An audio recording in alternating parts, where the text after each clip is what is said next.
The NBA came out with their 2-minute report, and the Houston Rockets are infuriated by the results. And everybody is seeing where the referees stand and where the players stand in a case like this, especially after game one for the Golden State Warriors. One of the emphasis about this report was that a lot of teams were asking for a consistent report to see the last 2 minutes of a game, what went right, what went wrong. And the NBA was using it to highlight how great their officials were, and the players wanted to see if they were wrong or right regarding certain calls at the end of a game. So that's why they came with the 2-minute report. The 2-minute report is useful in the terms of the NBA showing its integrity, but it's useless in the terms of changing the outcome of games, because you cannot go back and play those moments over again. Once those moments are done, they're done, and the game is set for the record books. The 2-minute report and the Houston Rockets are essentially hijacking the playoffs. We're no longer talking about how Kevin Durant is averaging about 40 points in the last 3 or 4 games. We're not talking about how Damian Lillard has been putting on an offensive show, especially in the game one loss to the Denver Nuggets. We're not talking about Jokic being in the same class as a Wilt Chamberlain in terms of numbers of triple-doubles in the playoffs. We're not talking about how Philly has regained footing in the Toronto series and stole home court advantage.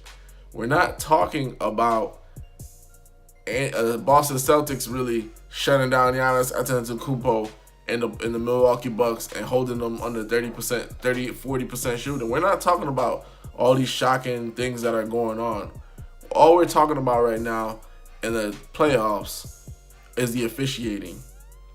And the Rockets are horrible for doing this. Essentially, they're starting Isaiah Thomas called it a propaganda battle. I think they're starting a war on the league itself.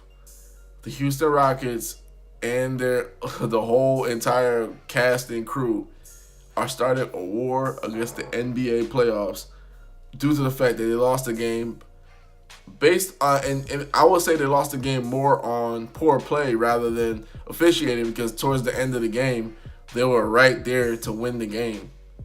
They were a few possessions away from winning the game.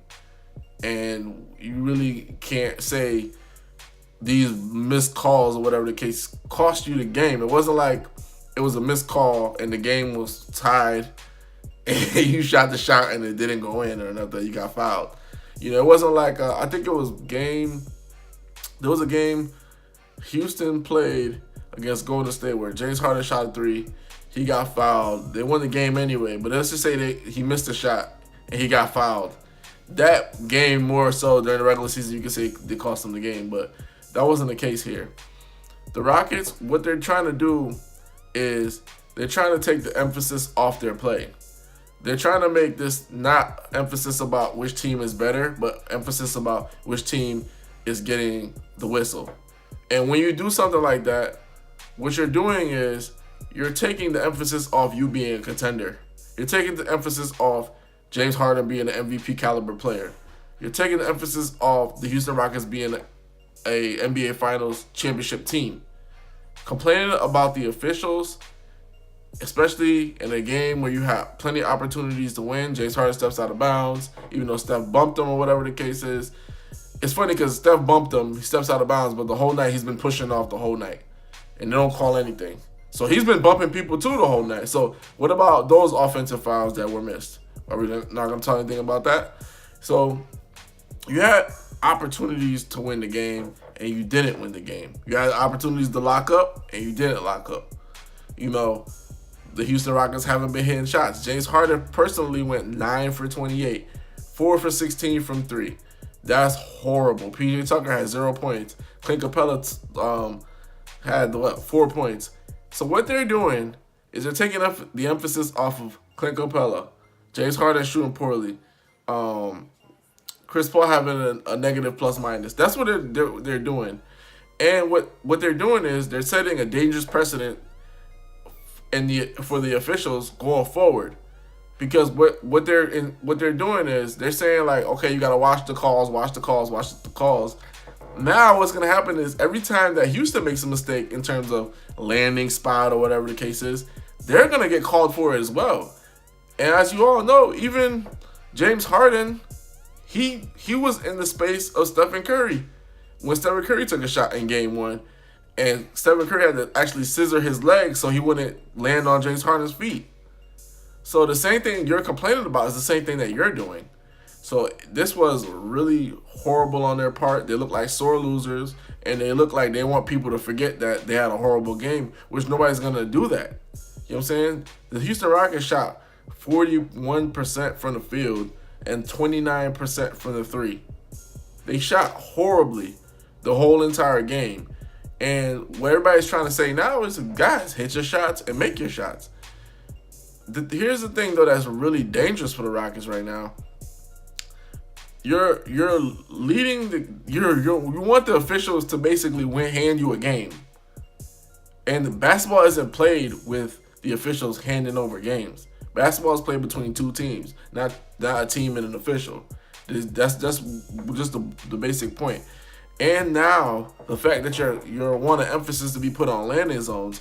Next time Chris Paul kicks out his hip, next time that James Harden kicks his legs forward, and he's kicking into Draymond Green or Klay Thompson, they're going to call offensive foul. And they're going to call that the James Harden rule. So now, guess what? Congratulations. You just introduced more offensive fouls on your end into the game. That is going to bode horribly for you if you actually do hit a couple shots, they're contested, and you're kicking your legs on somebody. You just invited a whole nother element into the officiating, which wasn't there before. This is horrible for the Rockets. They should just be quiet about the whole thing and just play the games and win the games that they can win. Because I picked them to win, actually.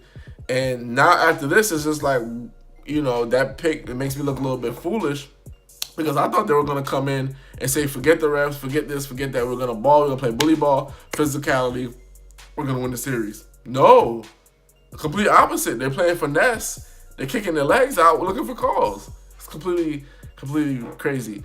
But the final thing I want to leave you guys with is this. The Houston Rockets are insulting the NBA, and they're insulting the referees. These are the same referees that officiate the NBA Finals over and over again. The Houston Rockets hired their own independent agency for Game 7 of 2018, and they went over and audited all the calls and said it went in Golden State's favor. Dog, you do not want to do something like that when you guys had a 3-2 series lead. When you had a 3-2 series lead, were you talking about the officiating then? When you had, it was a 3-3 series. Were you talking about the officiating then? When you had Game 7 on your home court, was it about the officiating then? 0 for 27 for the 3. Was that officiating then? Or did you just keep missing shots? You cannot insult the referees in a fashion like this. They're basically upstaging the referees. And now, once you insult veteran officials like this, even though they're going to call the game the same, they're not going to look at you the same. They're not going to, all those little, he grabbed people's arm and get into the lane, they're not going to call that anymore. All that manipulating the rules, they're not going to call that anymore. So I think you might get your landing spot calls, but you're not going to get anything else. You're not going to get 14 free throws at the line anymore. So, like the Breakfast Club says, congratulations, you played yourself. Congratulations, Houston, you played yourself. And I picked them to win the series, and they're playing themselves. They should have just be quiet about the whole thing, and the 2-minute report would have showed that, hey, you're right, we messed up. Bringing back something from last year, and don't even mention it till now, it just shows that they're double sore losers. You lose Game 1 and you lost Game 7 on your home floor, but you're bringing this up now. It's awful. It's awful optics. And it plays into Golden State's favor, which you didn't want anything else playing into their favor. They're already too good. But now this is even better for them. Hoops Junction. Hoops means hoopla. Like, comment, subscribe.